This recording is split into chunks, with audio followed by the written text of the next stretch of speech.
States of America and to the republic for which it stands, one nation, under God, indivisible, with liberty and justice for all.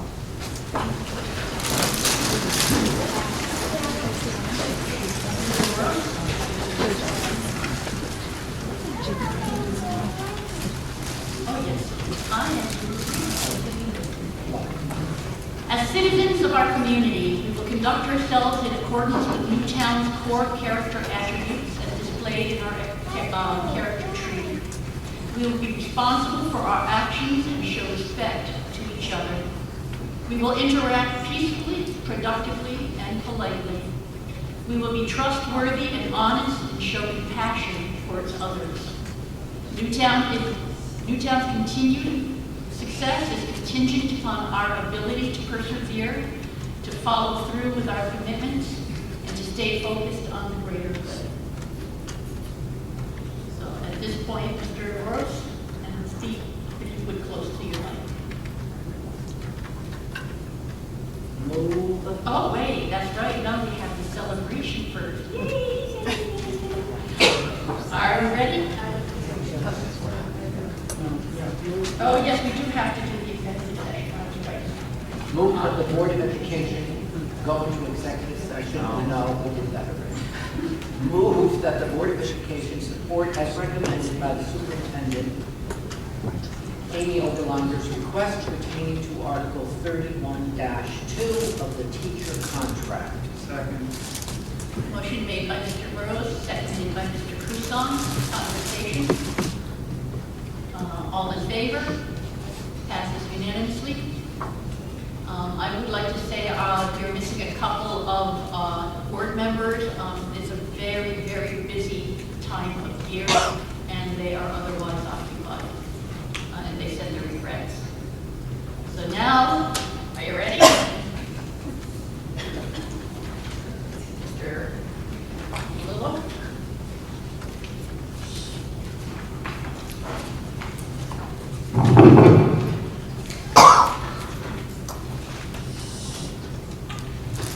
We're going to announce the Profiles of Professionalism Awards.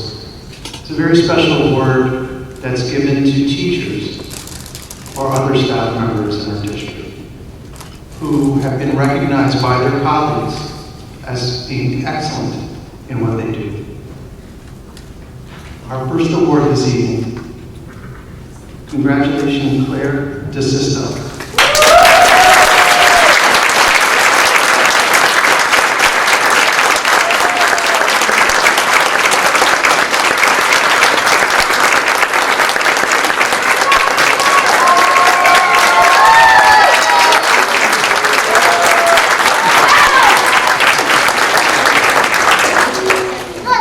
Claire was hired in August of 2011 grade 2 Middlegate School and is currently teaching 3rd grade.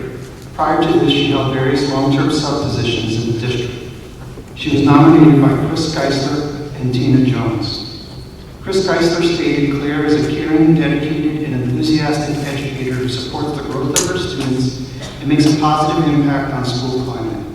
She works hard to help children meet their learning goals and consistently focuses on the whole child and collaborates with families and colleagues to ensure their needs are met. Claire is a valued member of the Middlegate family and very deserving of this recognition. Tina Jones stated that Claire is incredibly innovative and creative with her teaching and makes learning an adventure. She is a teacher every child will remember throughout their lifetime. She's extremely deserving of this honor and recognition by simply being herself. Thank you.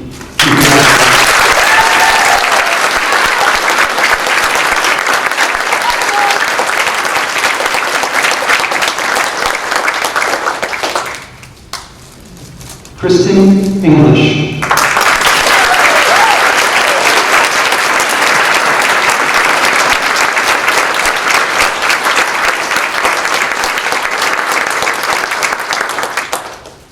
Kristen was hired in August of 2004 as an English teacher at Newtown High School. She was nominated by Abby Marks and Mark Kenny. Abby Marks stated Kristen has taught and mentored over 1,000 students during her 19 years in Newtown High School and many of whom she had stayed in touch with. She was passionate about diversity, equity, and inclusion long before it was the latest trend in educational discussion, and has advised the NHS Gender Sexuality Alliance for 18 years, establishing a safe, caring environment for all students. She is incredibly respected by Newtown High School staff, a true educational leader, and most certainly is deserving of this honor as a consummate professional of Newtown Public Schools. Mark Kenny stated, Kristen's greatest attribute is the understanding and empathy she brings to Newtown High School. She consistently goes above and beyond for her students and conveys calmness and grace that puts her students at ease. She stands up for all students and makes it important to accept everyone. Kristen is a valuable member of Newtown High School community and serves as a role model for students and teachers. I am honored to be her colleague, and she is a friend who has made me a better teacher.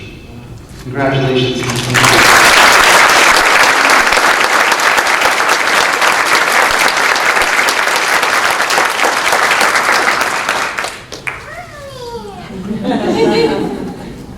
Jessica Von.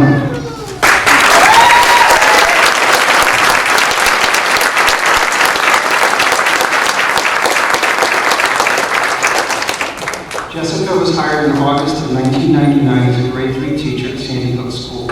In 2008, she moved to grade 5 at Reed Intermediate School. In 2014, she became the math science specialist at Reed. And prior to coming to Newtown, she taught 4th grade at Watertown for 2 years. She was nominated by Dr. Matt Correa and Induk Song.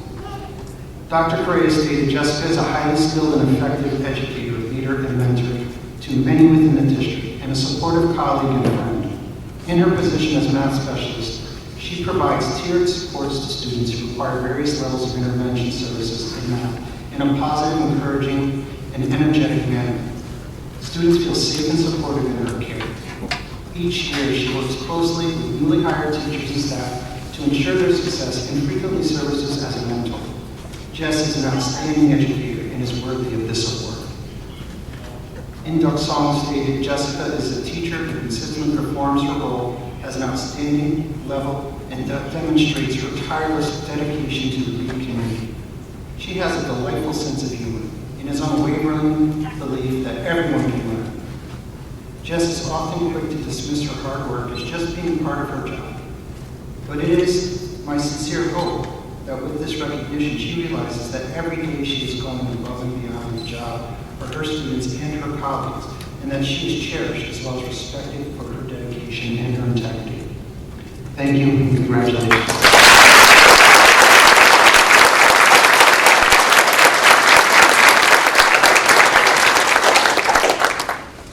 Lee Ann Hildebrandt.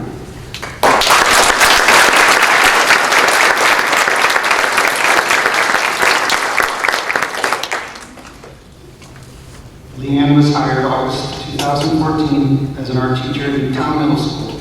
She has prior experiences teaching 2 years at Norwalk High School. She was nominated by Jim Ross and Terry Greenfield.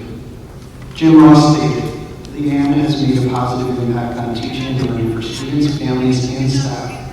She is a master teacher, providing students with an incredible experience and the freedom to have choices in their learning. She provides guidance to all of the Unified Arts teachers on school-wide initiatives and advocates for their needs. Most importantly, Leanne leads by example and always keeps students of Newtown Middle School first and is very deserving of this award. Terry Greenfield stated, Leanne stands out as a phenomenal teacher. Her students provide amazing artwork that is showcased throughout the school. She encourages her students and gives them the freedom to do their best. She was instrumental in creating our WIN, What I Need program, both in content and design. She also has been instrumental in reinventing the current art program, which was recently adopted by the Board of Education. Leanne is very deserving of this recognition. Thank you and congratulations.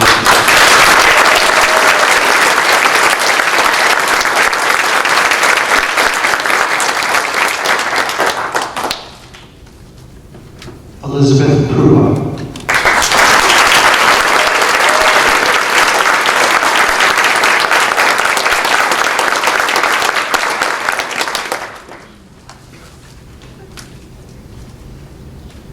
Elizabeth was hired February of 2017 as a technology database administrator. Her prior technology position in Regional School District 1 in Housatonic Valley Regional High School. She was nominated by Chris Moretti, Marianne Grimaldi, and Kathy June. Chris Moretti and Marianne Grimaldi stated Beth Ann is a superstar. She is never more than a phone call away, answers questions, fixes issues, teaches you how to do what you need to do, and always does it with a smile and a laugh. She is knowledgeable, patient, sweet, and a tremendous resource, and very deserving of this award. Kathy June stated Beth Ann is a gem. She has a can-do attitude, excels in working under pressure, and does everything with a smile. Her work ethic is commendable, and dedication to the district is priceless. She's a valuable employee, a very kind and sweet person, and we are truly lucky she is part of this school district. Thank you and congratulations.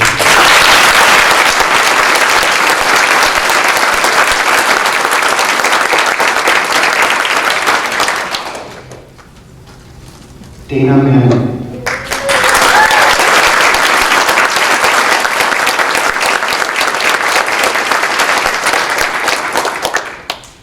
Dana was hired July 2015 as assistant principal at Newtown High School. She has prior supervisory positions in Stratford, Naugatuck, and Waterbury public school systems. From 2007 to 2013, assistant principal at Waterbury. She was nominated by Dr. Kimo Maluko and Natalie DeBrantis. Dr. Longabuco stated that some will say Dana is the happiest person in Newtown High School. She loves her job and is a huge asset to the Newtown High School administrative team. She's caring, compassionate, and understands the balance of necessary discipline to allow students to learn and grow from their mistakes. Students trust her and are willing to openly share their concerns with her. Dana has been a valued colleague and confidant for me for the past 7 years, and I cannot think of anyone more deserving of being recognized for her unwavering professionalism.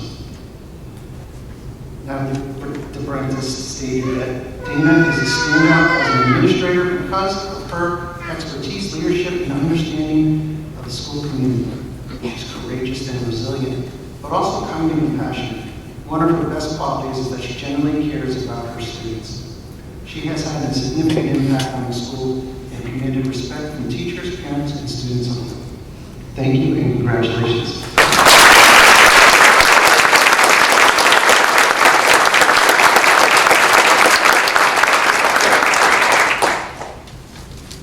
Lisa Marlin.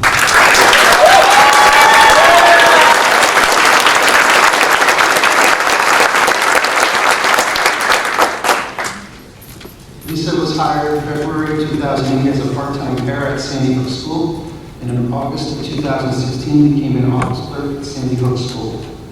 She was nominated by Dr. Kathy Gamos, Kelly McLaren, and Kathy Gillis. Dr. Gamos and Kelly stated Lisa is an exceptionally kind, committed, and caring human being. She embodies great qualities of an excellent clerk, but also embodies the qualities of a family. Her kindness, patience, and humor is what makes our office a special place. Lisa is often the face and the voice of Sandy Hook School and demonstrates real care and patience for students and families. She is one of the kindest people ever and is very deserving of this award.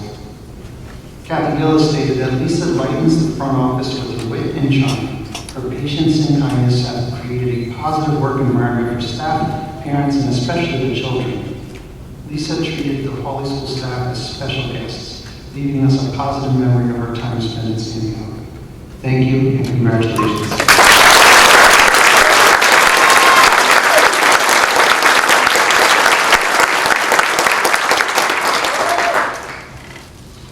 Julie Murray.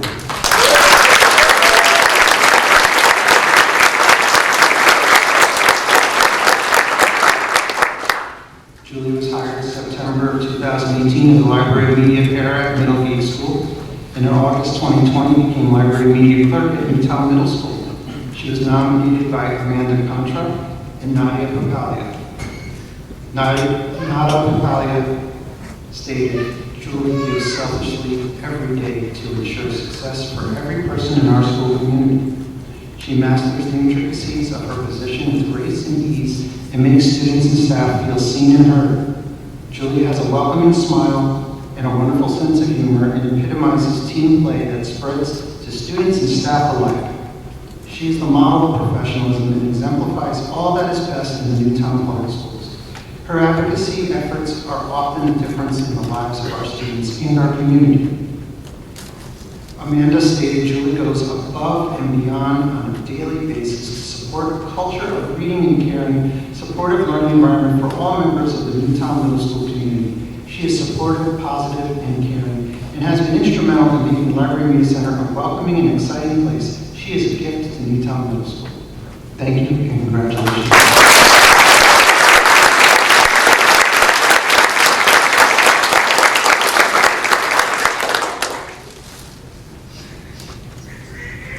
Lisa Pavia.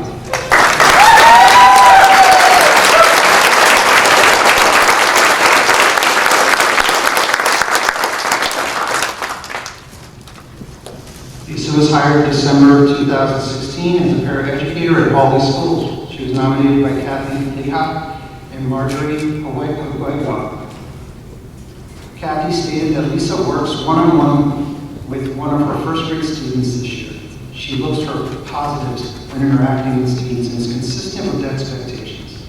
Lisa has a calm, quiet way of speaking to students and is very approachable. She makes her challenging work look effortless and is an absolutely amazing paraeducator. Marjorie stated that Lisa is the best paraeducator that I have worked with during my 26 years of teaching. One of her most outstanding qualities is her positive attitude. She is natural at being able to tell what a student needs, and students and adults love working with her. She sees the good in all of our students, even on their most difficult days. Thank you and congratulations.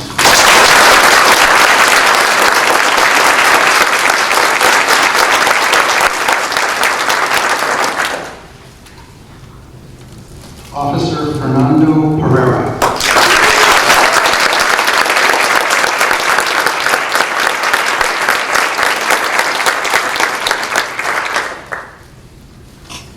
He was hired in October 2014 by Newtown Police Department. He became a school resource officer at Newtown Middle School August of 2022.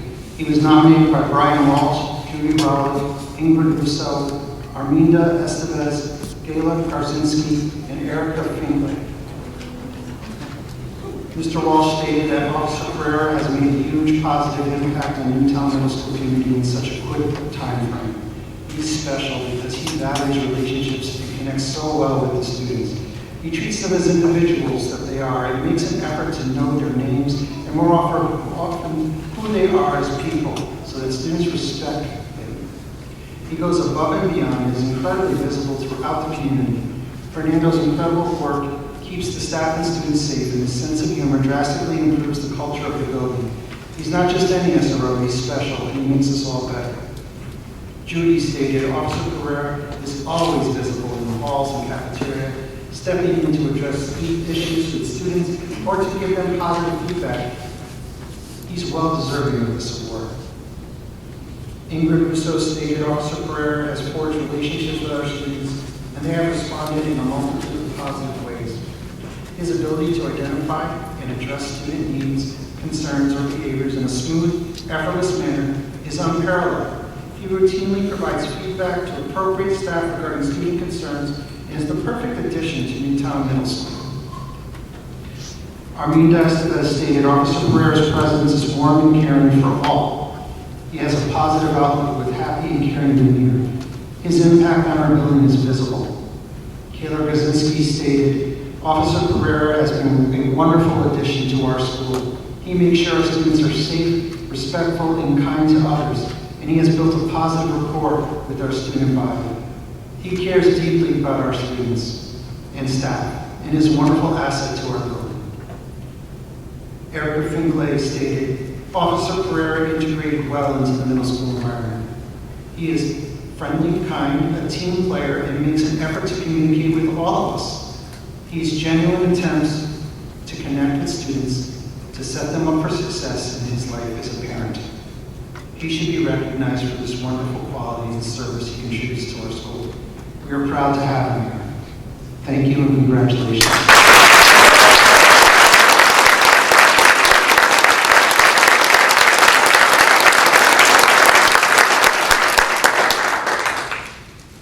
Lina Silvera.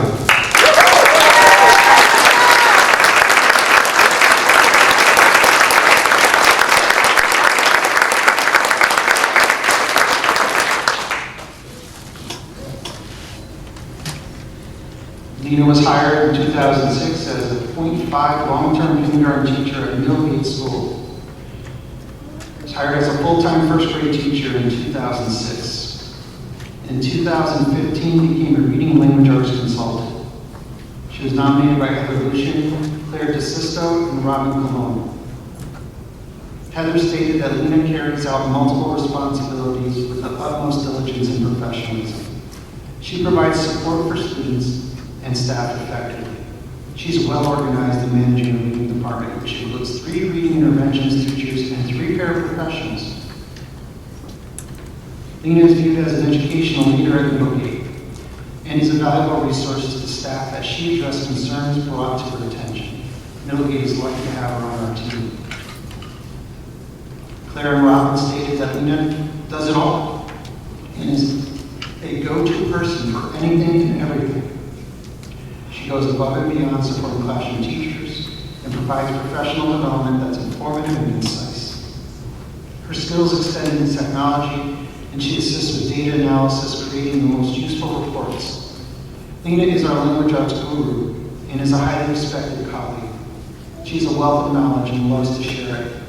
Her devotion makes us all a better teacher, better students, and a better school. Thank you, and congratulations.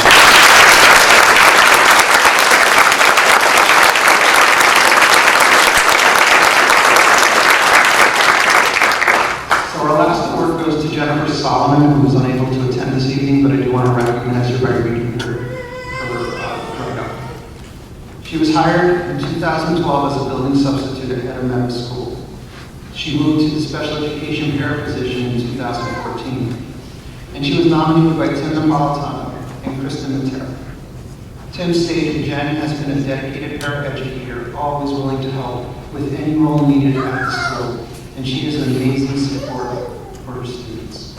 She works hard to understand the student plans to ensure their needs are met. Her positivity and professionalism is evident each day. Jen is a leader at bus dismissal and takes charge with our operations outside and is very dependable. And we are thankful for all of her work at Edinburgh. Kristen stated that to every classroom she has worked in, to every teacher she has collaborated with, and to every student she has cared for, Jen has been a gift. She is dedicated and handles things with care, respect, and grace. Jen is extremely talented in giving students the tools that they need to be prepared for today, tomorrow, and for all that is to come. She's always humble, always kind, and always quick to smile. Our world needs more people like Jen who consistently give up themselves to ensure that others see their value and want to share in the world. Thank you and congratulations.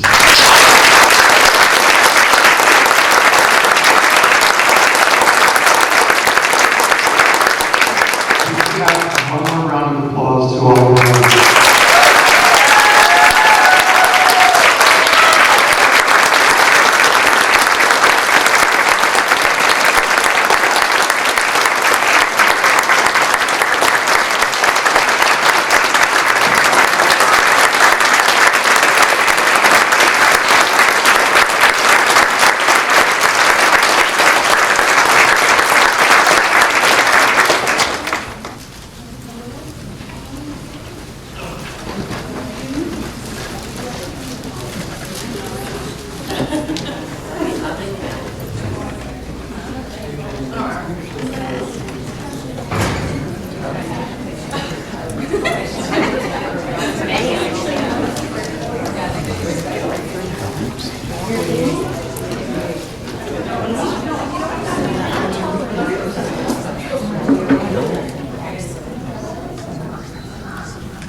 meet you. Thank you. Pleasure to meet you.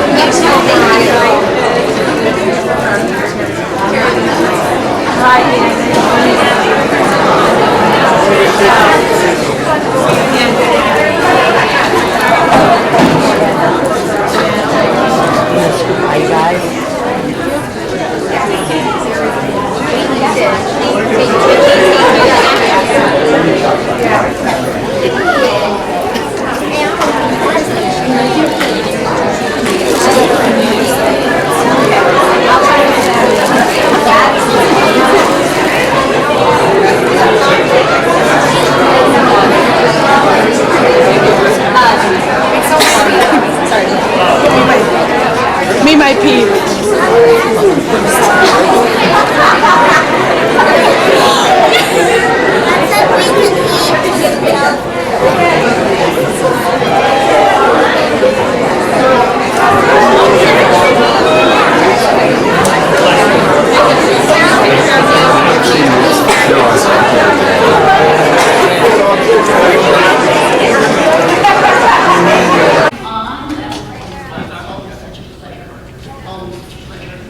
We're going to have a motion for consent agenda.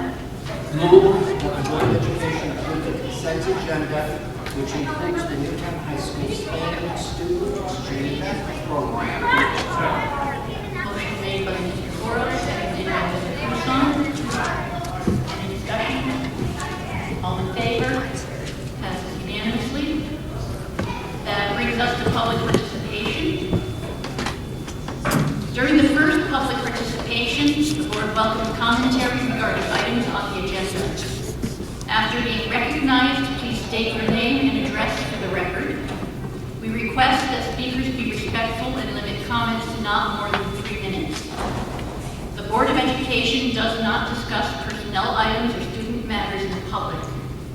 During the second public participation, commentary may address the agenda or may introduce issues for the board to consider in the future.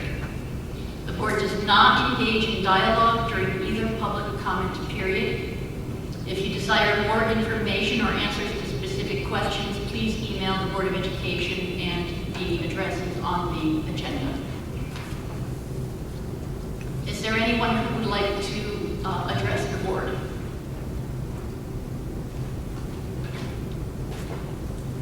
Seeing none, public participation is closed.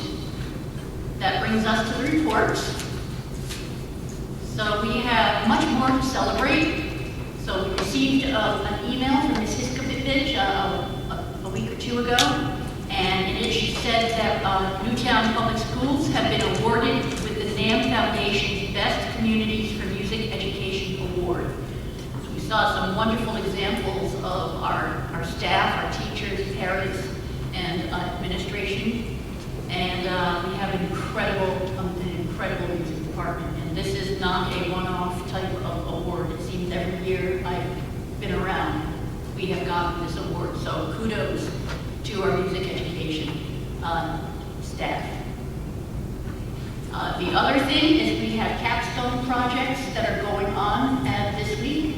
Unfortunately, I won't be able to get there because I'm heading out for a couple of days.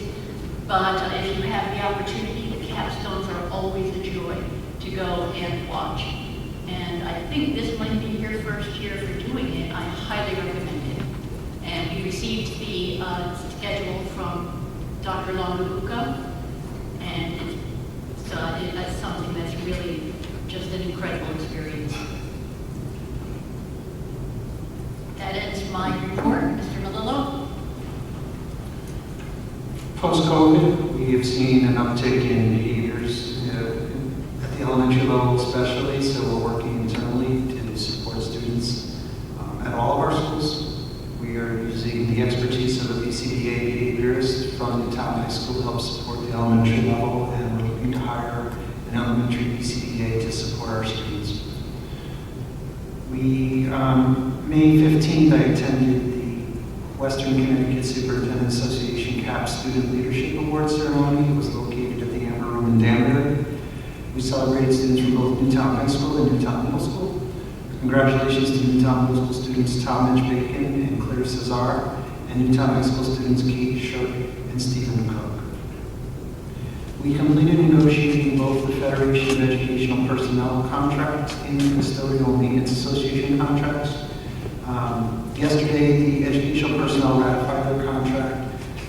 We are waiting for the custodial maintenance to complete ratification of their vote, and then we'll be bringing both contracts to the board for approval.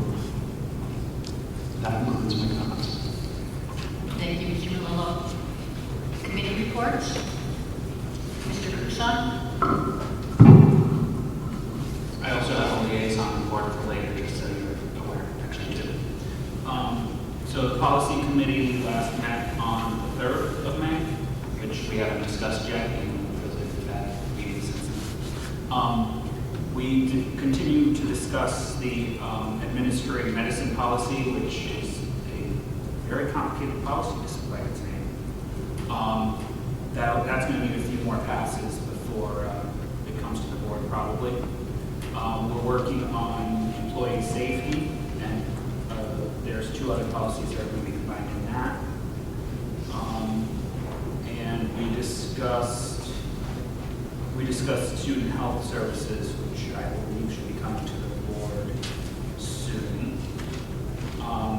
And we are almost done finally with the 4000 series, which is our employee policies, which will bring our 10-year mission to go through the entire policy book to its last segment, which is the instruction policies, which is policy 6000.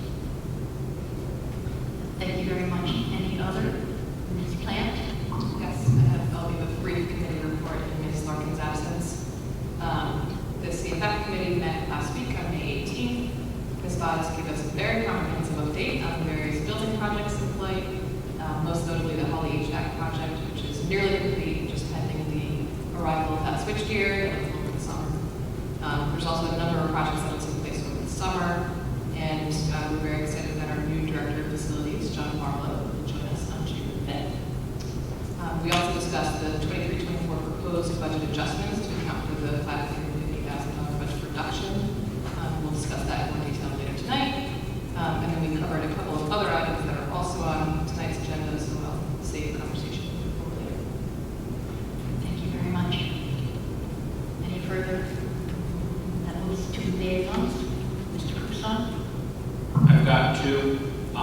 The first technically is middle school, which isn't my school, but since Danny was involved with Newsies, I wanted to report out that a very well done production of Newsies Junior happened 2 weekends ago now. The kids all had a blast doing it. It was fairly well attended. We had a good number of people come and see the show.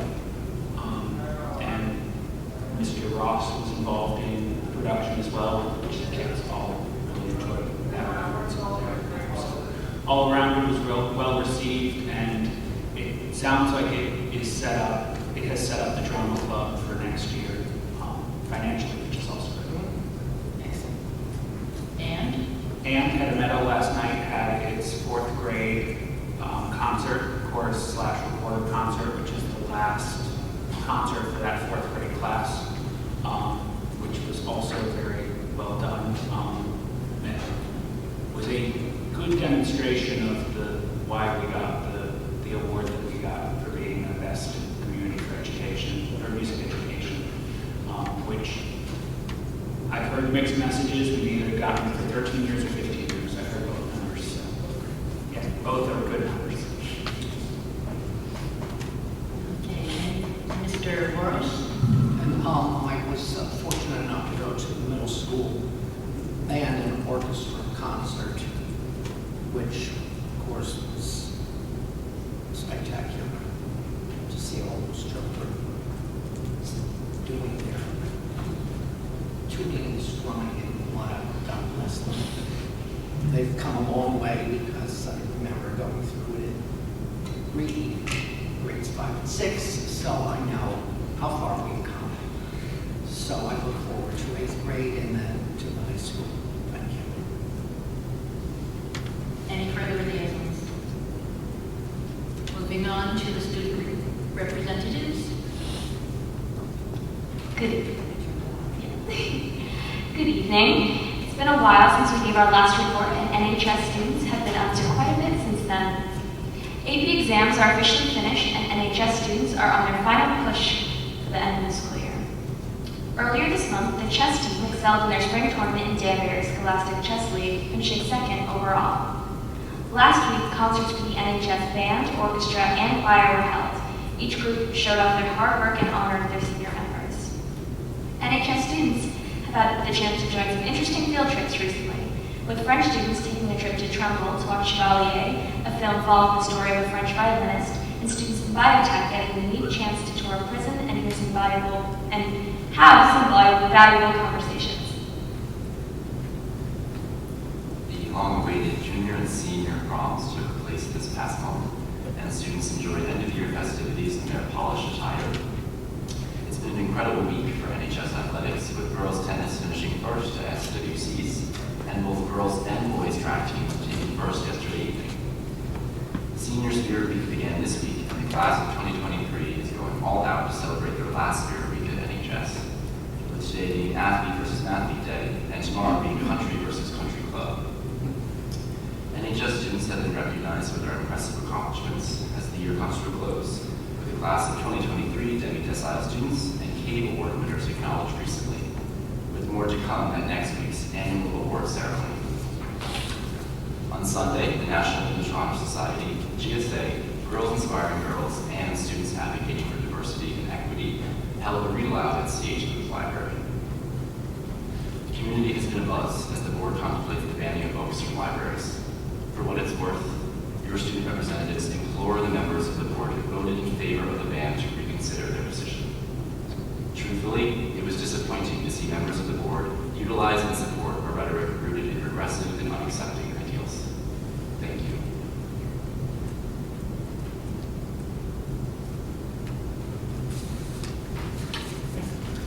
Now, Mr. Boros. Yes. Move that the Board of Education approve the financial report and transfers for the month ending April 30th, 2023. Second. Motion made by Mr. Boros, seconded by Mr. Toussaint. So I do have a report, which means it'll be signed. So I just want to say that April was pretty challenging to balance. As you know, we had two large reductions made to our 23-24 budget that we had to address. Not wanting to cut teachers and programs that would adversely affect the learning environment, we had to look towards our current balance and really leverage a portion of these adjustments by pre-purchasing multiple items. We were lucky enough to have a balance this year as an offset, which stemmed from a variety of reasons. You know these, reduction of buses in the beginning of the year, unfilled positions, and our virtual engineering program, which was staffed this year.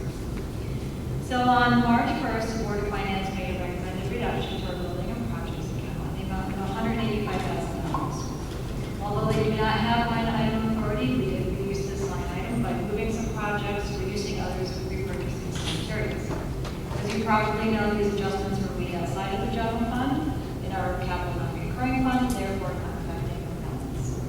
But keep in mind, this cut leaves us with only $272,000 for building projects for next year, which is quite low. On April 5th, the Legislative Council made a further reduction in the amount of $550,000, which has proven to be a little bit more difficult to deal with. However, we have identified some materials that are eligible for pre-purchase and have included these costs in this report as well as the transfer request. So at this time, I'd like to walk you through a document that you have in your packet. You can either pull it out or I'll just try to summarize it as best I can. So the top part of this document shows reductions that we have identified in the curriculum budget as eligible items to repurchase, and they include the new reading program, high school textbooks, and online digital resources. The 23-24 budget amount for these items is $395,915, but the actual cost is $491,316. The reason behind this increase has to do with the expansion of the reading program from the mandatory K-3 implementation to a K-5 implementation. It also extends the contract from 1 to 3 years. And we thought this to be in the best interest of all, as it saves the district money in the long run, but it also provides ample time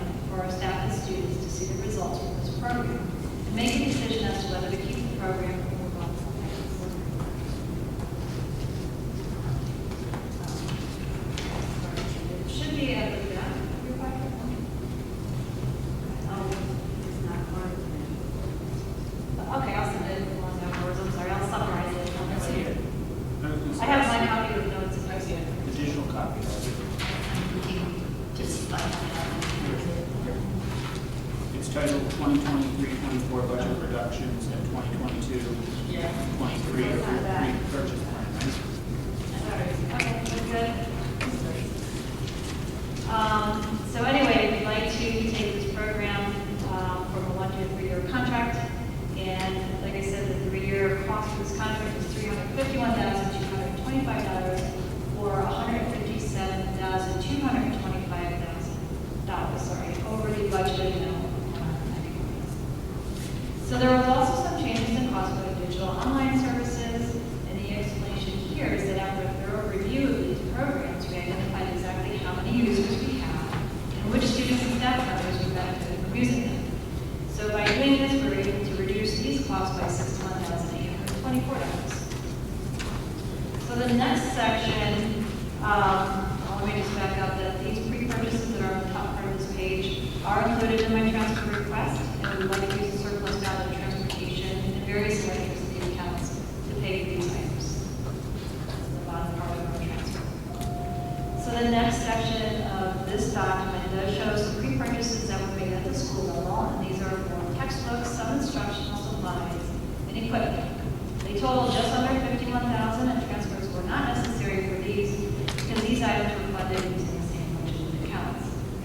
However, I do want to point out that in the current year supply object, it does remain in a positive position. However, the sub-accounts for instructional, office, and plant supplies, as well as the textbooks, are currently showing a negative position, and that's due to these pre-purchases. So as of now, we've identified a reduction of $446,726 to the 23-24 budget for items that are eligible for pre-purchase. We were also able to identify a few cuts. One was found in Middlegate textbooks in the amount of $7,350, as these items were already included in the curriculum budget. And after a year and a half, we have finally decided to enter a search for the network specialist. So we're reducing that position. It just doesn't seem that we're able to handle that at this time.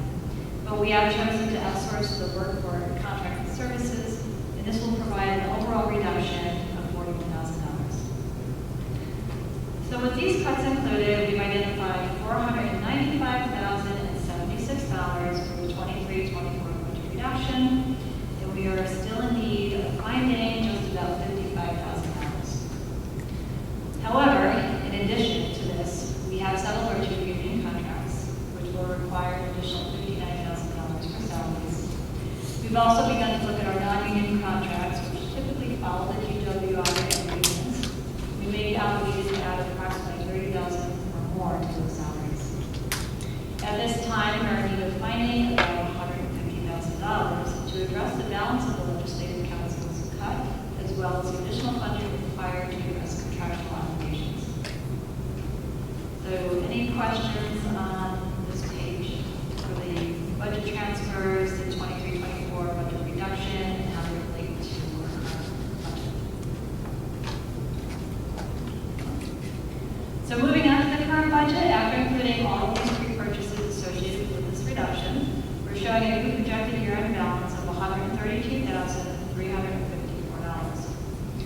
The only major objects that are currently in the red are employee benefits, which is just over $14,000, and necessity for their pensions once again. Other purchase services, which includes a large deficit found in special education out of district tuition, and also our equipment line is showing a small deficit of just over $5,000 in necessity for these pre-purchases. And also, you may have heard that the states finally approved their excess cost grant reimbursement. Surprise, surprise, they will not be funding us at 85%. Rather 73.71%. This will provide an additional $80,000 in revenue offsets, which is included in this report. As of April, I just want to point out that our special education out of district tuition account is showing a negative balance of $535,000, and that's after we applied $80,000 in additional revenue. We are requesting to move the contingency account to cover a portion of this deficit, and that's included in your report as well. So a couple other things I just want to mention. Within our professional services object line, we do see a small surplus. This is object code 300. This is mostly due to psychological services that are coming in less than budget. However, there is one line item that I'm concerned about, and that's our legal fees. We're now showing an anticipated negative year-end balance of about $80,000. This year, we did have 3 union negotiations that totaled about $18,000 over budget. We were also faced with unforeseen transportation issues earlier in the year, as well as ongoing district-wide challenges that we are continuing to work on. So all of which have contributed to this estimated deficit. Like I said, currently it's at $80,000. We still haven't seen those come in for April, May. We did wrap up our insurance claim for the high school flood, and the total cost for the cleanup, remediations, the ceiling tile replacement, and equipment came to $104,634. Our out-of-pocket cost was $25,000, which is the amount of our deductible. And as far as the transfers go, there was a couple others that I have on the table, other than the ones that I previously mentioned. We do have $174,554 in budget realignments for salaries, $105,000 to move the BT salaries to contracted services, and the remaining balance of $31,495 has to do with smaller areas of budget realignments. I do want to point out something about the BT services that we've had. I just want to make the board aware that our year-to-date cost for these outside services is totaled with our current encumbrances at $354,000. That to me was pretty astounding after I heard this up. $150,000 went to grants, $141,000 in our year-to-date cost of $57,000 in encumbrances to take us to year end. So this is a very big area of concern. Next year we have a little bit of money set aside in our IDEA grant. I am concerned going into the next year's budget, not having that line item. If you remember, we did reduce it. We do have some additional positions in our salaries that are still unfilled. I'm really concerned about this, the BTs going forward to next year. Other than that, that's all I have for the financial report. So if you have any questions, I'm happy to answer. Mr. Cruzon? The BT line item, if we had that staff and had been able to hire them, what's the difference between if we had them in-house versus what we are paying? The differences would be within our budget, I guess, is that what you're asking? Well, no, I'm thinking dollar total. You said it was $354,000. $354,000, yeah. These services are probably at least double hourly rates. Okay. So we're talking $175,000 if we had been able to find the in-house. Yeah, so I mean, the amount that we're moving in our financial statements is $105,000, so that's the surplus right now. I don't believe we have any current transfers to that line, the BT salaries, we have 105 that we can move. So that's the piece I think that we would have used if we filled out those positions. Okay, thank you. So I guess the net would be, you could say it's 250. Okay. It's a big number. It's a big number, but I feel like it needed context as well. For me, it needed context as well, because I don't know what we would have been spending. Oh, I guess, yeah. So that's why I asked. But thank you. Any further questions? Mr. Brooks? The April, May legal bills, when do you expect them to come in? They come in probably about 45 days after the close of the month. It takes them a long time to gather the information and bring it part of the layout. So we haven't received April, but we did call and try to get some estimates.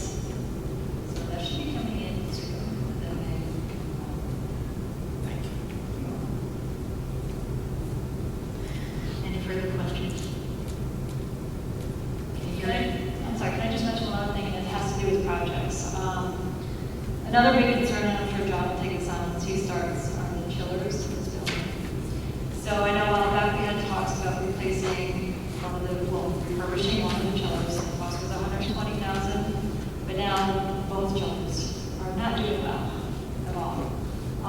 So the cost there is down to $240,000. I do have Train coming in to take a look at the chillers and really take a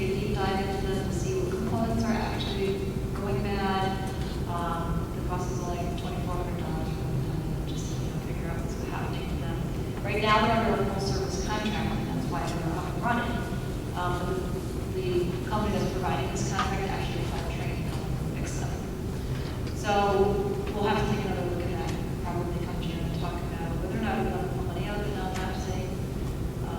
Pushing it up on the CIP might be a little tricky. That would take time to order the parts, so you'd have, money there.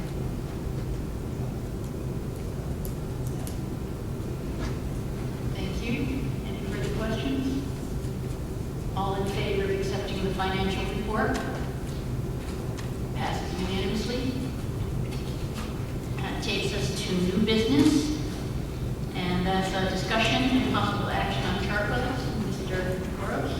Move that the Board of Education approve a one-year renewal amendment number 1 to Compass Groups USA Incorporated by and through the Chartwell's Division Initial Agreement for food services dated August 23rd, 2022, with an effective date of July 1st, 2023 through June 30th, 2024. The terms and conditions in the original agreement as amended will apply. Second. Motion made by Mr. Burrows, seconded by Ms. Plant. Discussion. This is a standard, yes. No, okay. No, go ahead. I was just going to say, so the way that this works, it's a 5-year contract, but it has 4 renewal periods, so each year we have to go through this process. All the terms and conditions remain intact with the original contract, unless we have any amendments. The only amendment that we do have, and this is also in the contract, that they can adjust their management and administration fee based on the current CPI. So the current CPI was 8.2%, but we did negotiate lower rates of 7.5%. So those fees will be going up. And all else remains the same. The guarantee is still between $48,427 and $134,500. That will be our guarantee. Thank you very much. And yes, Mr. Crusoe. I did negotiate, John. No, I'm going to say something that's quite funny. So, despite the fee going up, there's no change to what the students will be paying per meal? Well, they will be paying. So it's free right now. Oh, fair. Yeah, so what happens is the state will issue, I forget what's called the price adjustment tool. We'll see if we are eligible for an increase, like not us, of course, but actually it's on top of the state.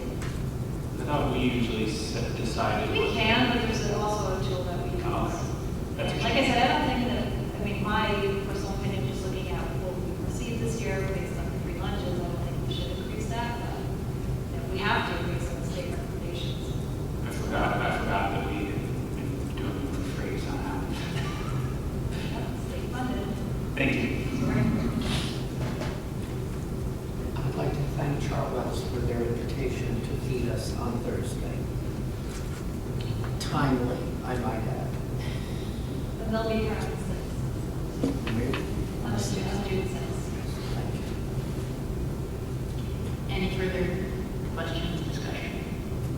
All in favor of accepting the Chartwell's contract renewal? Passes unanimously. Mr. Burrows. Move that the Board of Education approve the continuation of the school activities fund accounts. Mr. Burrows made the motion and seconded.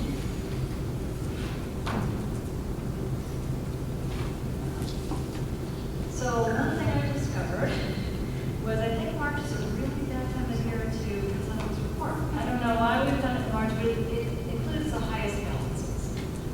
So whether or not it's good or bad, I don't know. So if you're looking at the high school with a large balance of $956,000, a lot of that still has to be paid out. That's what I'm trying to say. And the same with Reed and Christmas school. So you might be unless it was by board. But I just want to go over the high school accounts quickly, and I think I've done this once before, but to give you an overview of how they work. So, these are special revenue accounts, first of all, and they're run by the students, owned by the students. We do have a fiduciary responsibility to oversee them, and they also have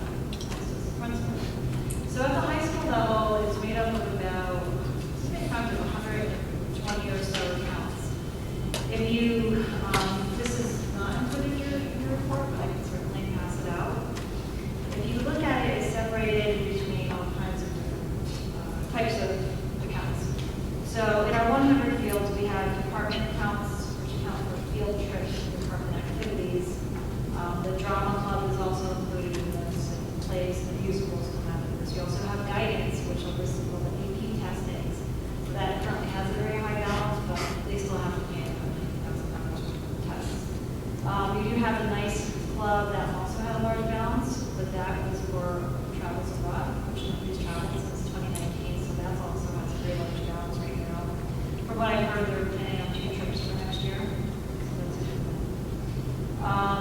We also have some what's called enterprise accounts. And these are like student business accounts. So you've heard of them. We have the graphic department, greenhouse, auto, culinary, yearbook, and video. So they're actually student-owned businesses where they can work on cars. I didn't know that. You can work your car and work on oil changes. In the 300 series, we have mostly fines for books and texts that are just not brought back to the school. And we do use those accounts to purchase textbooks from time to time, or library books. In the 400 series, these are actual clubs that are run by advisors. Many of these clubs do have stipends that are listed in the budget book. 500 series is mostly scholarships. And then from 600 on, it's all the pay to play, all of the sports and activities. And all of these sports are run by parents. The dollar amounts that are in those are controlled by the parents, and they're used to purchase all kinds of paper banquets, like t-shirts. I know in hockey, we have a lot of shirts given out to the seniors, senior and that kind of thing. So everything is pretty much organized in the high school. The middle school, again, is pretty much the same, but it's on a small scale and the school. So, right now it does look like there is a very large balance. I think, like I said, maybe we should look at this July, if you want to see how the balances are spent. Do you have any questions about any other accounts? At the elementary levels, it's used for field trips. Things like that. Any questions? I think what you say makes perfect sense, that we should consider moving this to July. And that would be when all of these accounts are basically finished for the school year. Is that correct, or do we need to move it to August? I mean, maybe August of the year-end financial report. We could bring it at that time. Yeah, let's do that. Let's bring it in the August timeframe. Yeah, and just so you know, I was looking at the 15-16 Yes. school year, because we did have a 10-year review of the high school, so we can see what happened over time.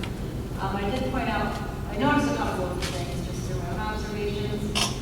Culinary was a new account, so we have roughly about 5 accounts. Culinary does have a large balance right now. I think the difference between the 15-16 year and the current year was about $300,000 or so. So culinary accounted for almost 100, and then a couple accounts with balances were just larger this time. I thought I had some of those other accounts were. But it makes perfect sense to close the year down and then consider this as part of a, review of yearly If you'd like to see it, after everything's been paid. So we'll put it on the CFF committee, if we can, prior to the August meeting. Thank you. So is everyone ready to vote on the continuation of the school activities fund accounts? All in favor? All unanimous? Mr. Poussin? That's many policies. Okay, which one comes first? So policy 4-301, appointment and duties of school medical advisor. The policy committee has brought this to the board to be rescinded. The reason was that at our April 19th meeting, Mr. Ramo presented policy 4200.1, which is also appointment and duties of school medical advisor, which was the new numbered version of the policy. But she advised that it wasn't, well, she and Dalton and Karen Howell. I get bad with names, I am so sorry. Didn't feel there was a need for this policy. So we passed on adopting the new policy, but that means we also have to rescind the old policy. So that's why that one is before the board tonight. Any questions? Okay, so I will move on to 4215.1, evaluation of school nurses.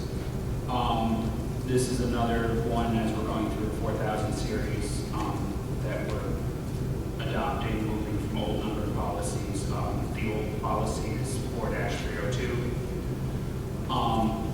The advice that we got from CAVE was that the existing policy was fine and met with the current needs. So they just added the legal reference to the bottom.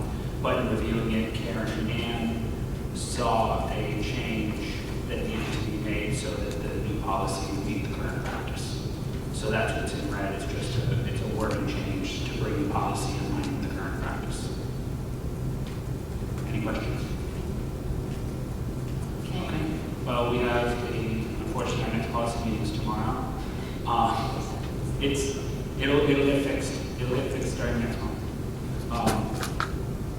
So if you have questions, let me know, and we'll try to get them answered by the next board meeting.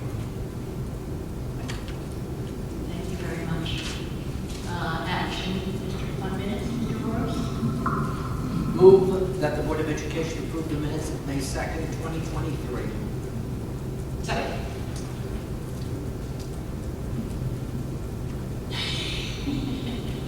I heard you first. So that is made by Mr. Burrows, seconded by Ms. Plant. Discussion? Yes. I'd like to propose an amendment such that we amend minutes to append the special review committee's report as read by Ms. Agiri. Second. Discussion? All in favor? You want to actually,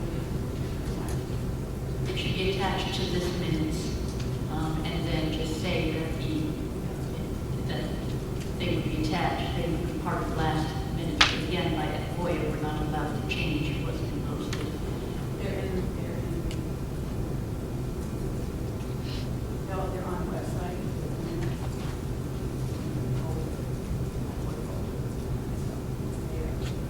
If you actually wanted, if someone wanted to just print out the minutes, you wanted that for action, they would get that. Okay, I can approve that.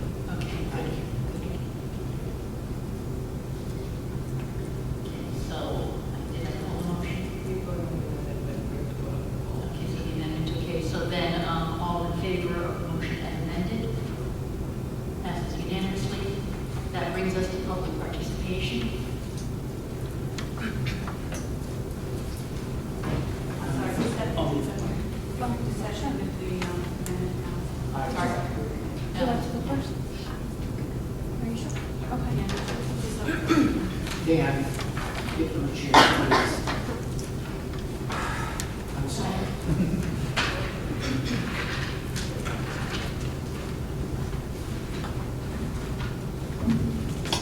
Good evening, everyone. My name is Ellen Weinberger, 17. There's a piece of paper in the I'm sorry. Do I have an else? I'm sorry. Yes. Go on. Write it down for the, Okay. My name is Evelyn Weinberger, 17 Street, Lane, St. Hope, Connecticut, 20632. I'm here tonight to speak out against the vote ban. 2.5 years ago, we decided to move to Newtown from New York. I remember announcing this to our friends and family, and they asked, "The Newtown?" To which I proudly replied, "Yes, I'm sure we all know why they asked." Now I find myself gasping in Newtown. Book banning is not about protecting our children. It is about discrimination against others. It is censorship, pervasive in fascist governments. And last time I checked, the First Amendment still exists. The First Amendment exists to protect the unpopular opinion. Now, who is the unpopular opinion? It depends who you are talking to. We all have the right to our opinions, our beliefs, without censoring others. I welcome others' views, so long as there's factual evidence to back up their opinion.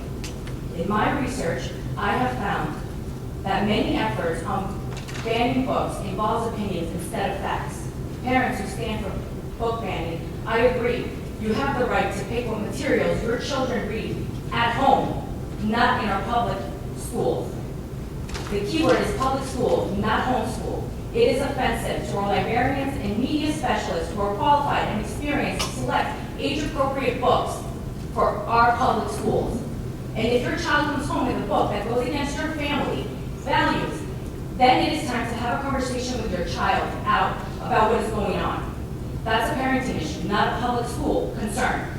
Taking away our children's opportunities to read about others' life experiences creates a false sense of reality for children. Book banning takes away from someone who wants to read the book, and it prevents the exploration process of others. It is infuriating to know that in the very place where students should be challenged with different ideas, cultures, and life lessons, I have to sit here before you to remind you that no individual child should ask for permission to access what is their fundamental right, the right to choose. Bottom line, a compromise on banning books is censorship and violates the First Amendment. Thank you for your time. Thank you very much. Next.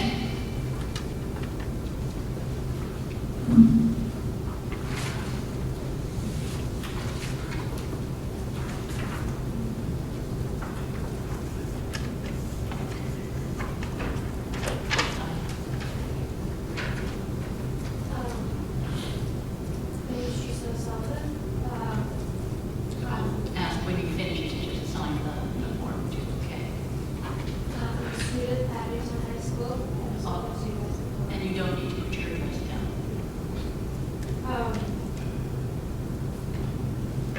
Last week you guys were yelled at a lot. There was a lot of cheering and clapping. I just saw that you guys were getting cut up. But it's important to understand that we are discussing our human rights, and that last Board of Ed meeting of May 2nd, I think, that was democracy in its truest form, and it always has been in America. That's how it works. We speak, and you don't listen, so we yell, and you don't listen, so we scream, and you don't listen, so we scream louder. Right now you're debating the validity of our First Amendment rights, the Constitution. And if you ban these books, it's just going to get worse. The screaming and the yelling, it is democracy, whether you like it or not. And I know that it's hard for you to yell at, but it's hard for us to have our rights to the right. And if we would fight for them, this wouldn't be America. If you do ban these books, we will get louder. I will come to every Board of Ed meeting before I go off to college. And I will speak at everyone, simply reminding you that banning books is wrong. That the Nazis banned books. That every time there has been a book banning in history, people have gotten hurt. And it has closed doors for a lot of people. So we will continue to yell. We will speak in t-shirts and bumper stickers and lawn signs. And we will speak of the Constitution and legality and how this is wrong. And you can't stop us. I know it's hard being yelled at, but we're living in a time where my generation, almost all of our rights are being stripped away. All around the country. So to see it happen in your own town, it's disturbing. And it's wrong. It is weird. And I'd like to remind you that you wouldn't have been yelled at if you had just voted when the special committee came to a conclusion, like you're supposed to. Dragging it out this long has been a lot. It's forced people like me who hate speaking in public to speak up. It's been a huge stressor on all of you. It has been a huge stressor on all of us. Because we keep having to wait to find out if we're going to respect our constitutional human rights. And that is a lot to deal with in high school, or in middle school, or in elementary school. So, you will see me a lot more at every Board of Ed meeting until August, which I don't think there will be a lot of this, so. Thank you very much.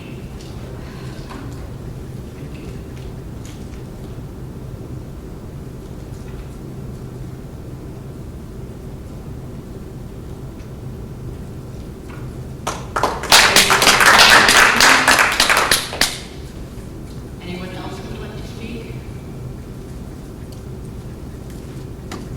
Seeing none, public participation is closed.